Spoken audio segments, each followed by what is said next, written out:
Well, it's peak summer season and the sun can quickly take a toll if you're not careful. We're getting some important tips to beat the heat today from GBMC's Dr. Jeffrey Sternlicht. Good morning. Good morning. How are you? I'm great, thanks. But this really is, we need to talk about it, especially now that we're in the middle of the summer and, heat-related illnesses, heat stroke, heat exhaustion.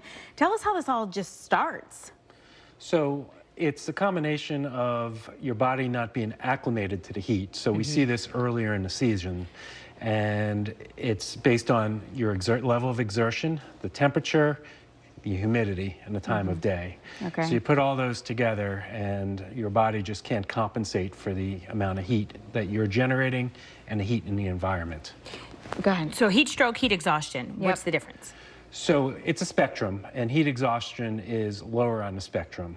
Okay. Heat stroke is the most serious. Heat stroke is a medical emergency. So heat exhaustion is basically your body starts to decline as you're becoming more and more dehydrated and not able to compensate for the heat. So you start to get nauseous, short of breath, cramps, dizzy, things like that.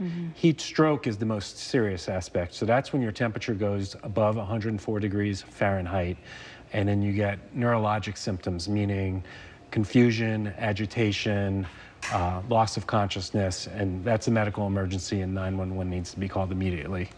Let's talk about, though, with those warning signs. I was just saying, I'm always around athletes, and you don't really, you're not necessarily face to face with them to maybe notice some of those signs. But when they're on the field, what are some of those signs that you're like, they need to come out and get checked out at least?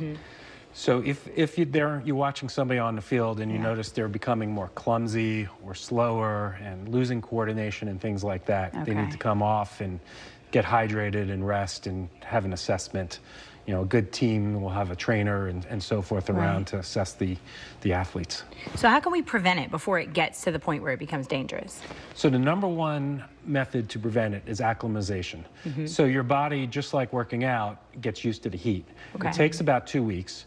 But start going out in the heat and exercising in smaller doses and so forth, and then your body, your physiology will change and will make you stronger for the heat. So it takes about 2 weeks to do that.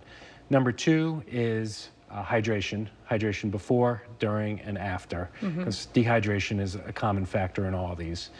And third is just taking breaks. And when you start to feel symptoms or you notice somebody feeling symptoms, get out of the heat. Get some hydration, go into an air conditioning building if you can. What are some of the groups that are really susceptible to all of this? So in the emergency department, the three groups that I see the most of are athletes. So this includes high school athletes, football players, particularly in the summer when they start training.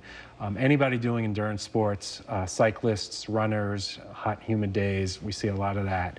The second group we see are outdoor workers. So these are people like postal employees and so forth that are out all day in the heat. Again, early in the season we see this. And third is the elderly.